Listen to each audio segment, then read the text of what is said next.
సరే, జనరల్గా ముఖ్యమంత్రి గారు అంటే ఆ పదవిని అందరం కూడా గౌరవిస్తాం.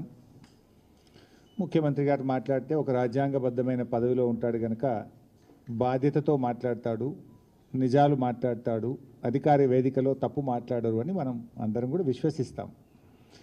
దురదృష్టం ఏంటంటే మన రాష్ట్ర ముఖ్యమంత్రి రాజ్యాంగబద్ధమైన పదవిలో ఉంటూ అన్ని అబద్ధాలే మాట్లాడతాడు.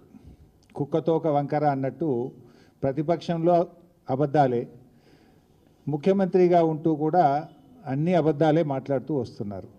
జర్నలిస్టులు అనేది, మీడియా అనేది ఫోర్త్ ఎస్టేట్గా మనందరికి కూడా ఎంతో గౌరవం ఉంటుంది. So I appeal to the media. అది మేము మాట్లాడినా, ముఖ్యమంత్రి గారు మాట్లాడినా, ఇంకెవరు మాట్లాడినా, అబద్ధాలు మాట్లాడినప్పుడు, తప్పులు మాట్లాడినప్పుడు వెరిఫై చేస్తూ, అబద్ధాలు మాట్లాడినప్పుడు, తప్పులు మాట్లాడినప్పుడు వెరిఫై చేస్తూ మనం పాఠకులకు, ప్రజలకు వాస్తవాలు చేరవేసే విధంగా చూడాల్సినటువంటి బాధ్యత కూడా ఉంది.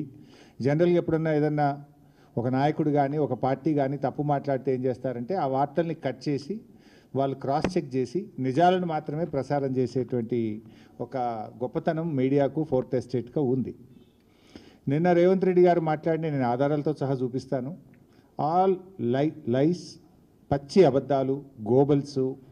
ఏమైందంటే రాష్ట్ర ప్రజలు, రాష్ట్రం అనేది చాలా ముఖ్యం, వ్యక్తులు ముఖ్యం కాదు. రేవంత్ రెడ్డి గారు ఉండొచ్చు, రేపు పోవచ్చు.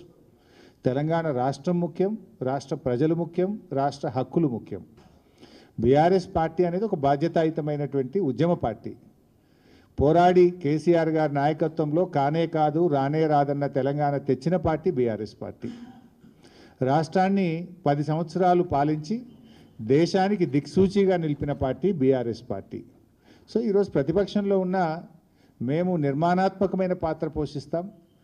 ప్రజలే కేంద్రంగా, రాష్ట్ర హక్కులే కేంద్రంగా, రాష్ట్ర ప్రయోజనాలే కేంద్రంగా బీఆర్ఎస్ పార్టీ పనిచేస్తుంది.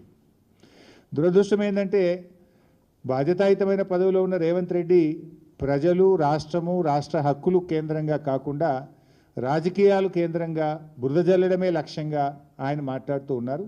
So I appeal to the media, kindly ఎవరు మాట్లాడినా కూడా అవాస్తవాలు ఉంటే మీ దగ్గర ఆధారాలు ఉంటాయి, మీకు అన్నీ తెలిసి ఉంటాయి, క్రాస్ చెక్ చేసి వార్తలు ప్రసారం చేయాలని, వార్తలు రాయాలని, నిజాలు ప్రజలకు అందించే విధానానికి మీ వంతు సహకారం ఉండాలని ఐ అపీల్. సరే, let's come to the subject. ముఖ్యంగా